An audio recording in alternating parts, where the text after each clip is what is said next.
I can rewind back time, but my longtime friend didn't believe me. I kept on saying to him how I could rewind back time over and over again. Then eventually, my friend wanted proof. Then a day later, I was at my friend's house so that I could prove to him how I can rewind back time. His young son was also present, to which I thought to myself was just perfect. I set up my video recording equipment and then shot my friend's son in front of the camera. My friend was crying all over the place, but I reassured him that I could rewind back time. He begged me to stop this event from ever happening. I got out the video of me shooting his son, and I rewinded the video before I had ever shot his son and told my friend, "Look, your son is alive." I also forwarded the video, and it was showing a clip after I had shot his son, to which I said, "I can also forward time, and so can you." My friend was just sitting there, watching the video of me shooting his son. He kept on rewinding it and forwarding it. I can also rewind back time, and I can also move the time forward. My friend spoke to himself in a depressive, cold way. The police are at my house as we speak.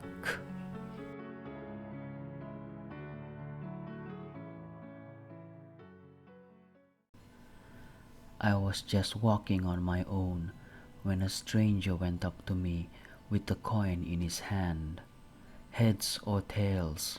he asked me, and me being a sociable guy, I accepted the challenge.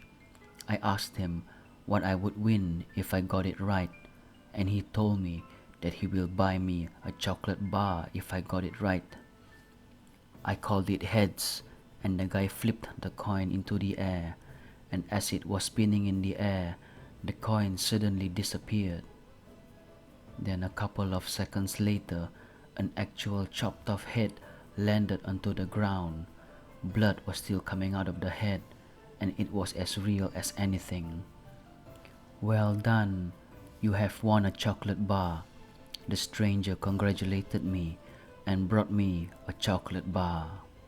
Then I turned to the stranger and asked him, "Do you want to play again? And if you win, you can have this chocolate bar." He replied positively and he said, "I'm calling tails." And this time I flicked another coin which belonged to this guy, and I saw it spinning up in the air. Then I couldn't see it anymore, and an actual chopped off tail landed on the floor. The stranger delightfully took my chocolate. I just couldn't believe it, that a real bloodied animal tail fell to the ground. A week passed and I couldn't stop thinking about that guy until I saw him on my road asking people if they wanted to play heads or tails, but he was getting rejected. I ran up to him and I wanted to play again. All the coins he had in his pockets were normal currency coins in England. The price this time was actual money, £100 to be precise. He flicked the coin up in the air and we both stared at it, spinning through the air. I called heads and the other guy called tails, and as usual, the coin disappeared. Then, an actual chopped off bloody head fell to the ground. Not just any chopped off head, but my father's head. I could hear my mother screaming through the house, and the other guy was just congratulating me and gave me £100. I have no idea how to properly explain any of this.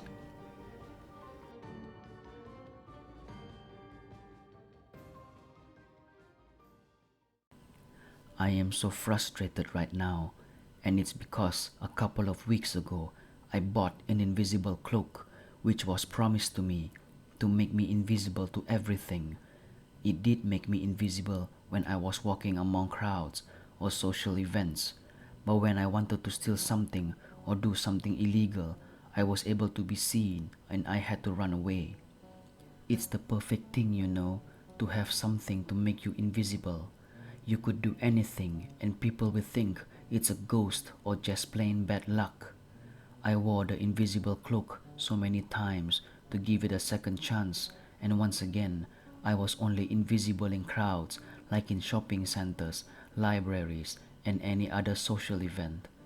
I needed to be invisible in places I wanted to be invisible, like when I am stealing something or doing something against the law. I hate it when I feel like I had wasted money in something that I had thought would just bring me so much results. Why can we not just buy something that works exactly the way the buyer wants it to work?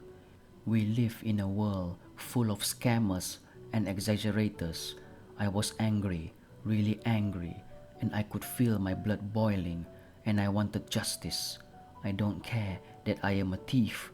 I still bought something which wasn't what it was the way it was described to me. I demanded the shopkeeper who I had bought it from that I deserved to get my money back from him, but he defended himself by saying the woman I had skinned was a 50-year-old woman who nobody really cared about. She even wrote online at how invisible she felt in society and how nobody noticed her anymore. Maybe this invisible cloak has limits. I didn't get my money back, but I am throwing it away. The shopkeeper then gave me another invisible cloak. He had skinned a 60-year-old man who worked as a janitor. He was definitely invisible to a lot of people. The shopkeeper promised me that if I wore the skin of a 60-year-old janitor, I could rob anything I wanted. I decided to buy it, but I threatened the shopkeeper that if this invisible cloak didn't work, I was coming for his head. Mind you, the shopkeeper was a gym junkie who was constantly lifting weights, so I was definitely going to shoot him and not go at it with hand-to-hand combat with him. It definitely worked in social gatherings as nobody cared about a 60-year-old janitor, and it's not a nice feeling to be invisible all the times. It's like you're not important and that you're just a piece of meat who is meant to just grind away at work and then die. When I tried to rob something, I was once again spotted by people and I then ran off. I was angry, really angry. I was going to kill the shopkeeper now, and when I went into his shop, there was only a 90-year-old woman in the shop lifting heavy weights, but no sign of the shopkeeper. Damn, maybe next time.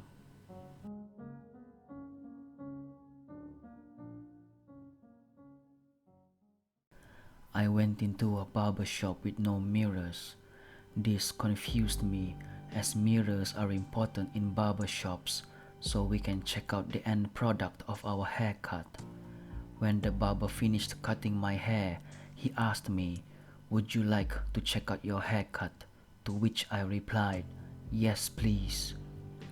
He then started to strangle me by using a chokehold called the guillotine choke. I then started to feel unconscious and felt like I was floating in the air. I then witnessed seeing myself sitting on the barber chair with me being choked out. I was able to check out my haircut, which was fine. I must have been close to death because my spirit was coming out of the body and I could see everything. Then the barber let go of the chokehold and my spirit or soul went back into my body, and I turned around to the barber and said, "The haircut looks fine."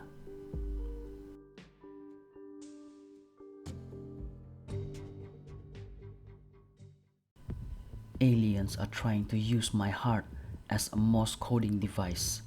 To those of you that don't know anything about Morse codes, it's an electronic device made up of beats and longer sounding beats with gaps in between. It was used mainly in World War II to send vital messages to each other. Each letter represents a beat and a longer sounding beat.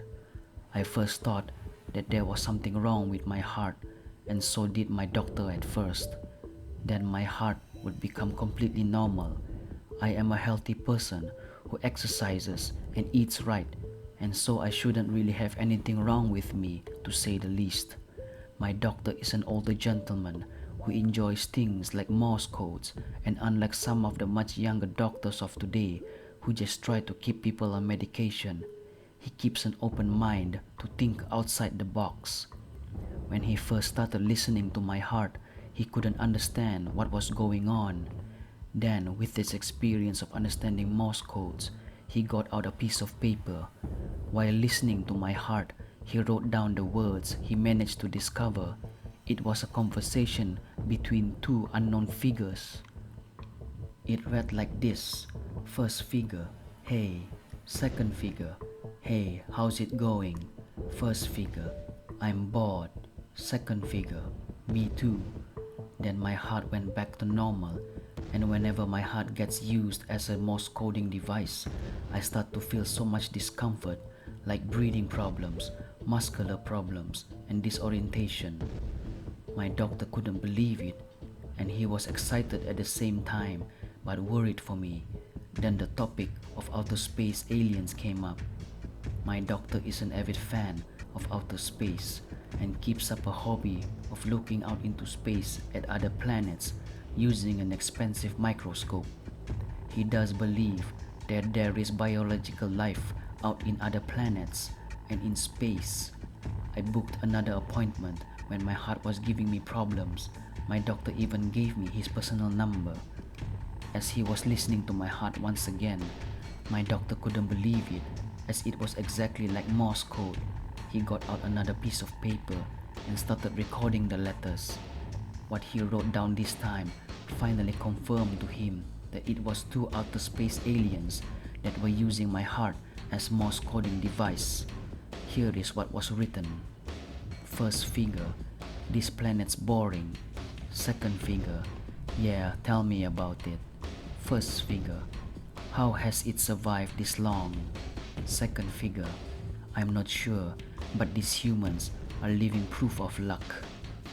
My doctor gave me medication to ease my discomfort, and the last time my heart was going weird, what my doctor copied down on paper frightened both of us. Here is what the two so-called aliens said to each other. First figure, I'm sick of using this heart as a messaging device. Second figure, me too. I want to completely switch it off so it's not beating anymore. First figure, I agree with you. Let's do that. Second figure, we will both do it officially in a month's time. First figure, I agree. My doctor looked at me with a frightened look and had no idea what to say to me or what to do. It's been 3 weeks since then. I have 1 more week to go.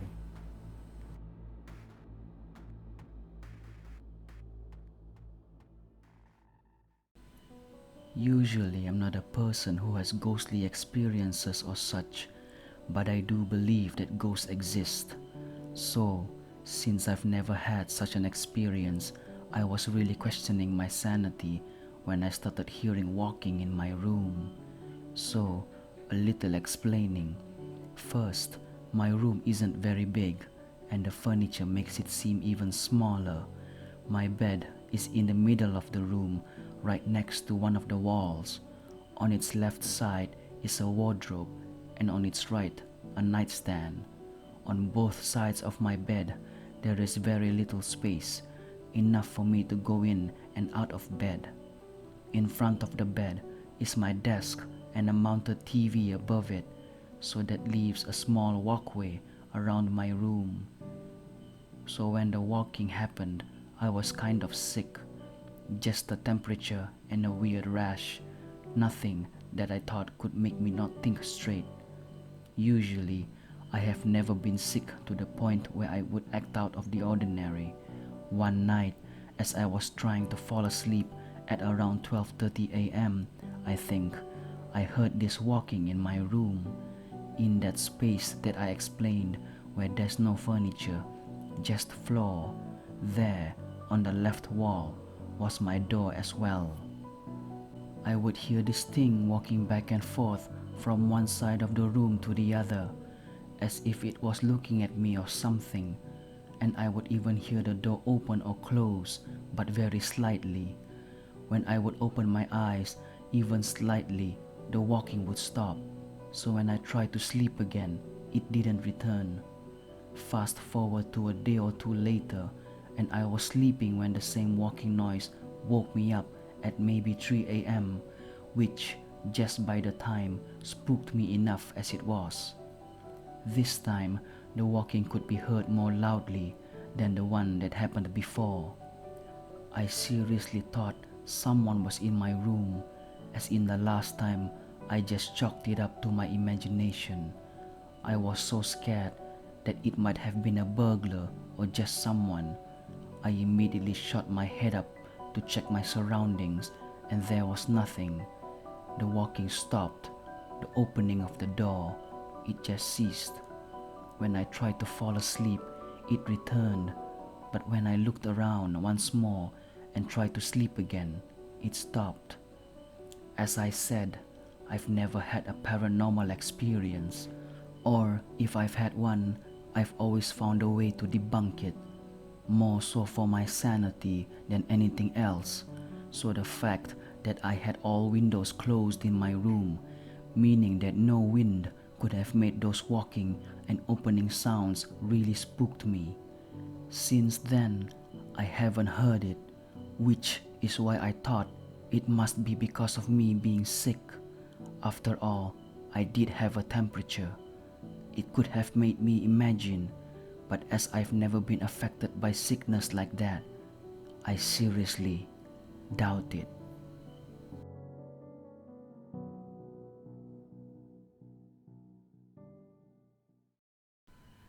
I think me and my boyfriend experienced a battle between his stillborn brother and a poltergeist. My partner can sometimes see dead people. I can't. He told that his first encounter was his stillborn big brother when he was about 5 years old. He met him in a school toilet and they talked a little, and then he disappeared and he didn't see him again until recently.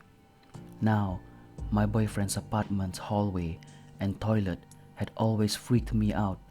I always felt like there's something there watching me. The first time I had that feeling, I was in the shower and I could have sworn there was someone on the other side of the curtain.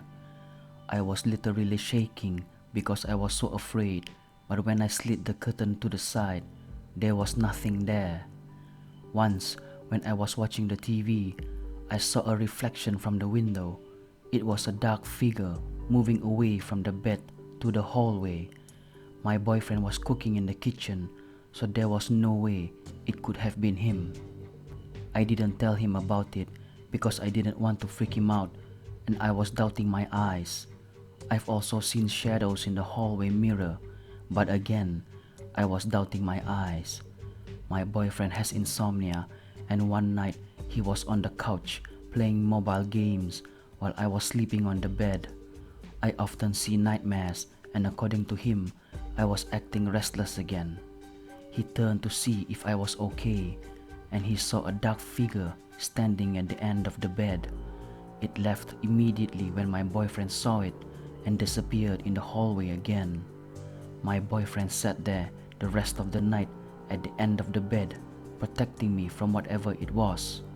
That morning I told him about the dark shadow figures I had seen. Once, when we were coming back from the store, my boyfriend started to open the door with his key, but the key didn't turn. He tried many times, and when it finally turned, he had to pull hard to get the door open. Later, he told that it was like there was something pulling it back.